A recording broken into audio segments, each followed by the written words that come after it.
Hey, universe. Oh, universe, my universe. I'm kind of in Dead Poet Society mode right now because, yeah, I feel like I'm, well, no, that movie ended darkly. That just made me think of Robin Williams, who ended darkly too. Okay, well, after that moment of, pause, unpause, melancholy, reset, let's get back to the fact that I'm just having these days, these great days. And it's as if the next 15 minutes are better than the last 15 minutes almost throughout the day.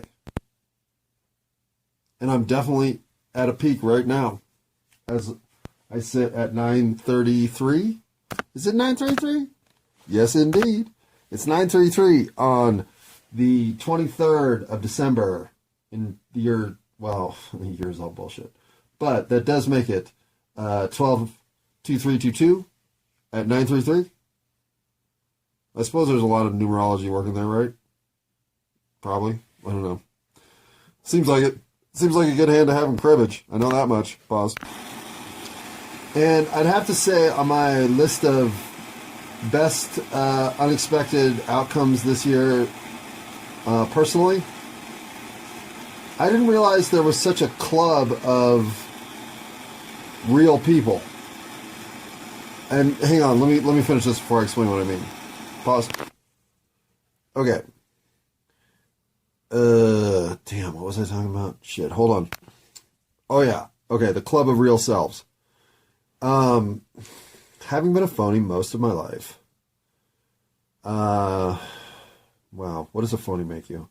A phony makes you somebody who, if I can just put it bluntly, constantly is forcing the issue on their terms. Because you're not allowing the universe to bob and weave in the terms that are exposed for everyone. No, you are controlling the action per whatever prerequisite you're limiting the structure of the game to exist within. What do I mean by all that gobbledygook? This. If you're putting on a bullshit act, you're throwing shade into the universe, and nobody with the wherewithal to be true to themselves is going to dick around with somebody throwing shade into the universe. And you stand out. Because the club of genuines, the folk over being real, the folk who really are as exposed and available to the universe in this moment as they were in the last moment, as they'll be in the next moment, because they just are who they are. Well, that club, all right, I'm being a little gratuitous here by saying that I'm a member, but I know it exists, and I'm knocking on the door, and whatever it's going to take to join that club, I'm in.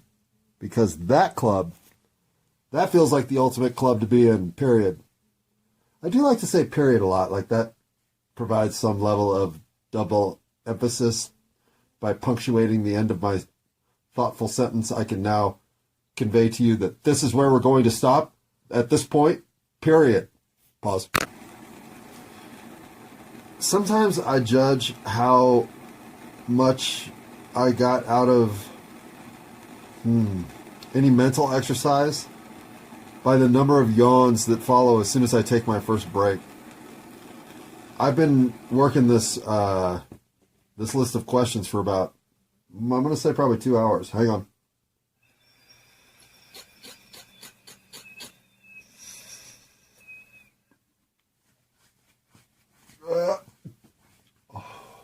Maybe not that long, but an hour and a half. And 2 hours ago, I had no idea I was going to even start this little mental exercise. Hang on. In fact, oh man, yeah, yeah. Wow, what do you think, Phoebe? We ready to go here? Yeah, get up on my feet. 2 hours. Well, all right, I got to blow my nose. Fuck. Oh, and man, did I do something dumb tonight. Twice on the fucking company phone, I said I was high. Hi. I'm just looking to get fired for that. I'm telling you, it's going to happen. But anyway, 2 hours ago, I still haven't blown my nose. Hold on. Okay. 2 hours ago, I was consumed by this scenario that somebody had presented to me that just, I couldn't connect, you know? One of those scenes where they describe how the action went down and all the sequential events that transpired. And you're listening to it going, oh yeah, oh my God, really? And oh wow, what? You know, that kind of story. Not even that melodramatic. But with the sort of, you know, do you know? Oh man, I say you know a lot. I'm trying to stop saying you know in 2023. Except when I want to say, here's what you need to know. You know? I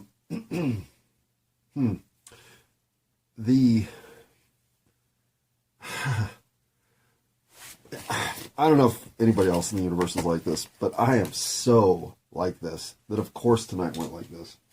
But whenever I'm in one of those conversations with somebody where it's just going back and forth and you're just jumping topic to topic, whatever the next spur of the moment thought brings the next spur of the moment thought, that kind of conversation, I'll always walk away from that in replay mode. And I do it where, because I hate to say it, but I'm an overtalker and an interrupter. And I think I've gotten used to trying to go back through an immediate charged conversation. And by charged, I don't mean like combative. I mean just dynamic. When I've been in that mode with somebody, I think oftentimes I've been rude.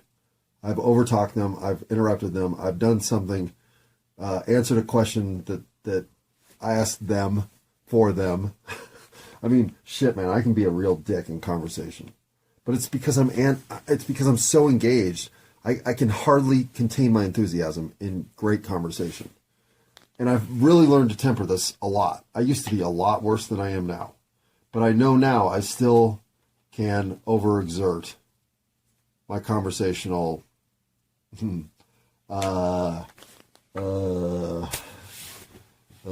participation. Hold on. I got to blow my nose again. Stay where you are.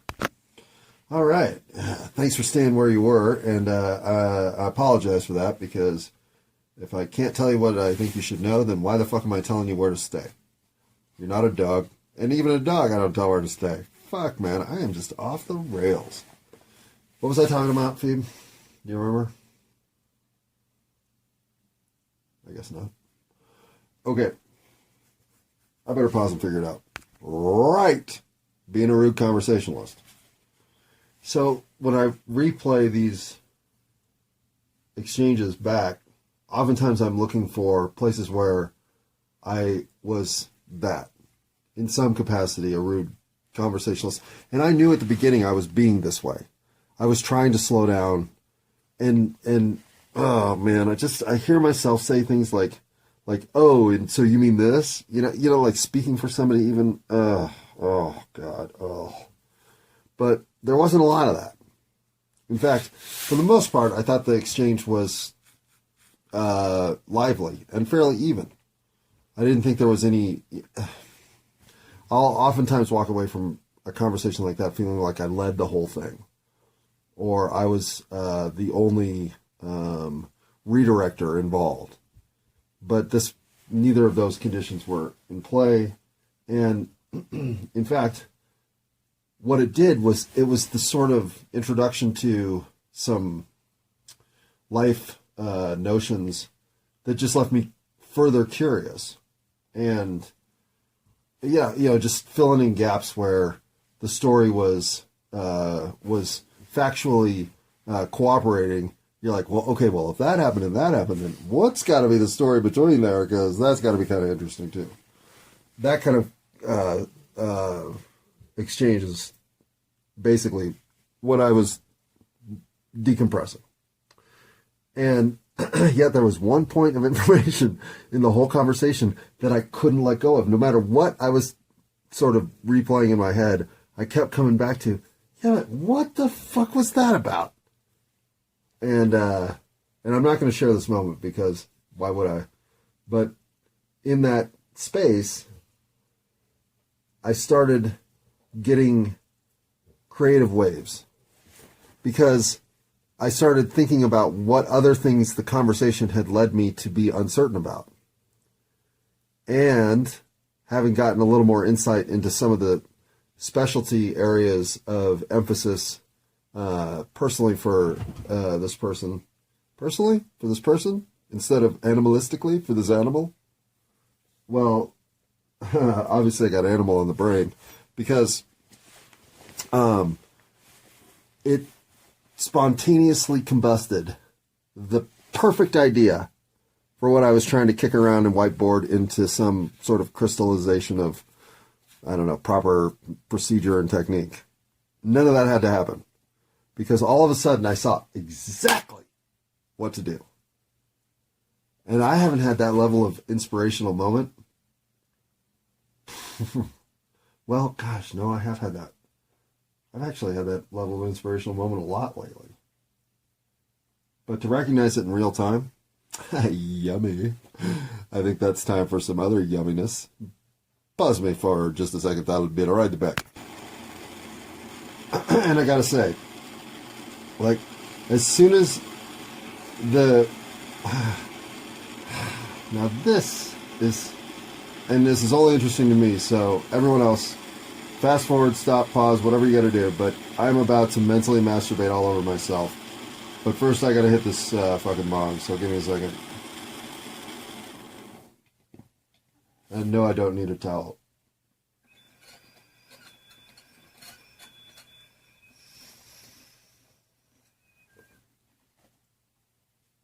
Because I brought my own. Right, Tony? Right. Okay, I really gotta stop ripping off South Park. Do I? I hope not. I just... the comedic genius that are Trey Parker and Matt Stone, if at one point... Okay, hold on. At one point I was trying to describe how, like, if you walk up in meditation, you can try to walk up to a ginormous wall and think about what that kind of presence does, if that all-imposing presence does. Well, for me, what it does is it makes me think that's the genius of Trey Parker and Matt Stone. And they so fundamentally, in my lifetime, shifted the direction of comedy that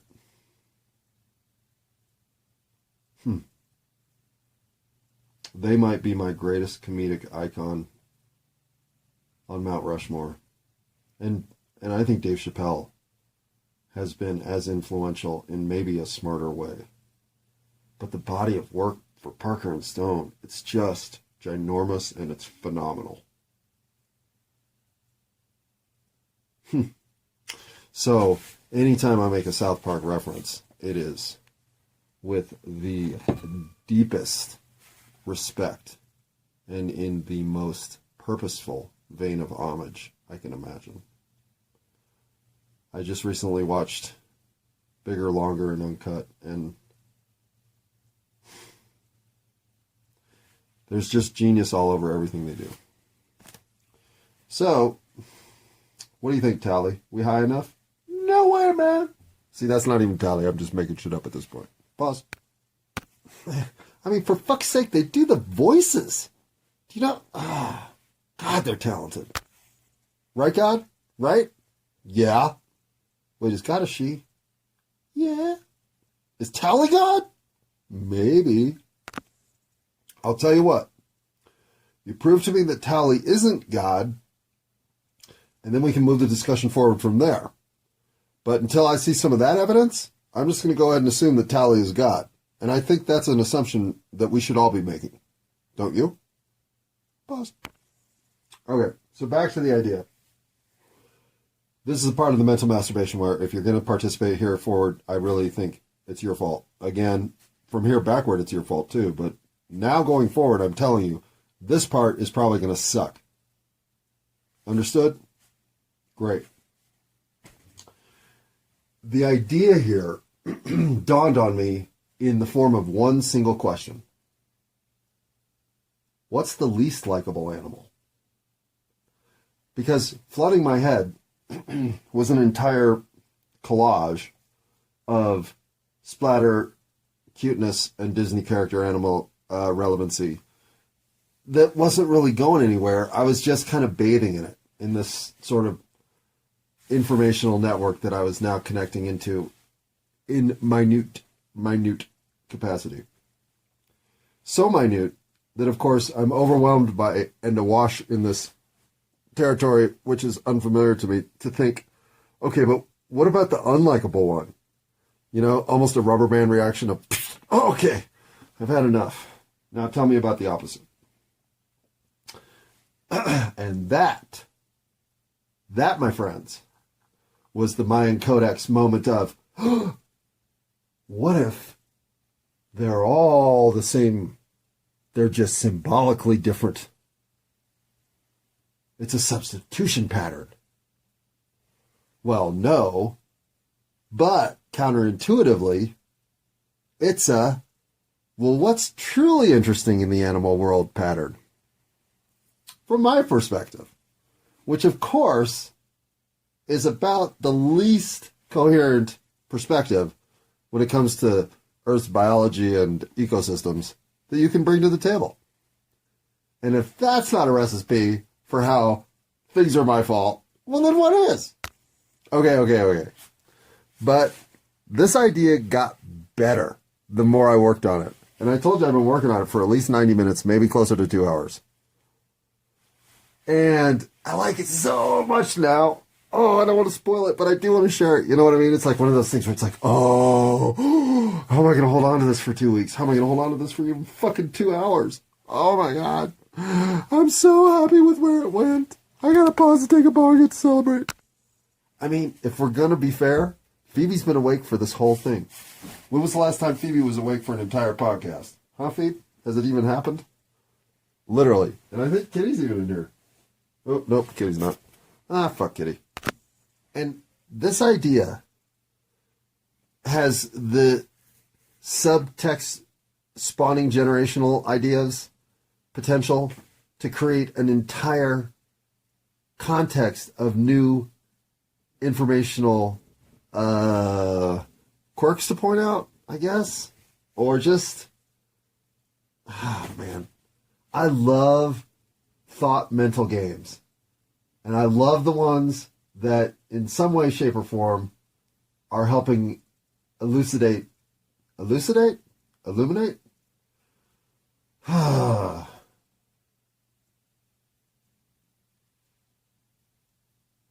All right, I put my vocabulary in the penalty box for 5 seconds.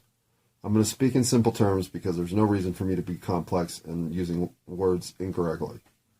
Instead,